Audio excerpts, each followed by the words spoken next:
एक जंगल में एक तपस्वी रहता था। वह किसी से ज्यादा बातचीत नहीं करता। वह अपने कार्य में मगन रहता था।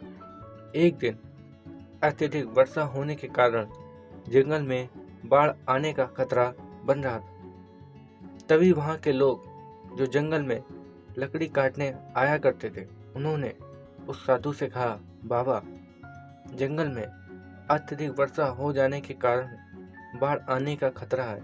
आप किसी अन्य व ऊंचे स्थान पर तपस्या कर सकते हैं। तब उस साधु ने उत्तर दिया, तुम मेरी छोड़ो, खुद को बचाओ, मुझे ईश्वर बचा लेगा। वह व्यक्ति वहां से चला गया। कुछ देर बाद जंगल में पानी बढ़ने लगा।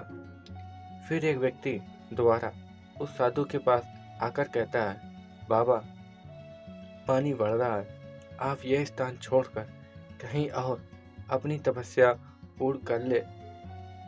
उस साधु का फिर से वही जवाब रहता है, तुम खुद को बचाओ, मुझे ईश्वर बचा लेगा। कुछ देर बाद जंगल में बाढ़ आ गई। पानी उस साधु के गले तक आ पहुंचा। तभी वहां पर एक केवट आता है, जो कि साथ में अपनी एक छोटी सी नाव लेकर पहुंचता है और कहता है, बाबा, ऊपर आओ, इस नाव में बैठ जाओ, मैं आपको बचा लूंगा। उस साधु का वही जवाब, तुम खुद को बचाओ, मुझे ईश्वर बचा लेगा। ऐसा कहते ही वह केवट वहां से चला जाता है। जंगल में अधिक वर्षा और बाढ़ के कारण उस साधु की उसी स्थान पर मृत्यु हो जाती है। और जब वह साधु परलोक पहुंचता है तो ईश्वर से शिकायत करता है, मैंने जिंदगी भर तुम्हारा जप किया और तुम मुझे बचाने भी नहीं आए। तब ईश्वर ने उत्तर दिया, मैं तुम्हें 3 बार बचाने आया था।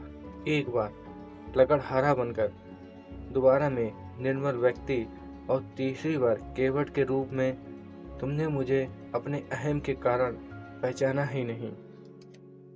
याद रखिए, जब आप किसी मुश्किल में फंसे हो और आप ईश्वर को याद करते हैं, तो ईश्वर आपकी मदद के लिए किसी को जरिया बनाकर भेजता है और हम उसे अपने घमंड के आगे पहचान ही नहीं पाते और ऐसे मौके को हाथ से गवा देते हैं।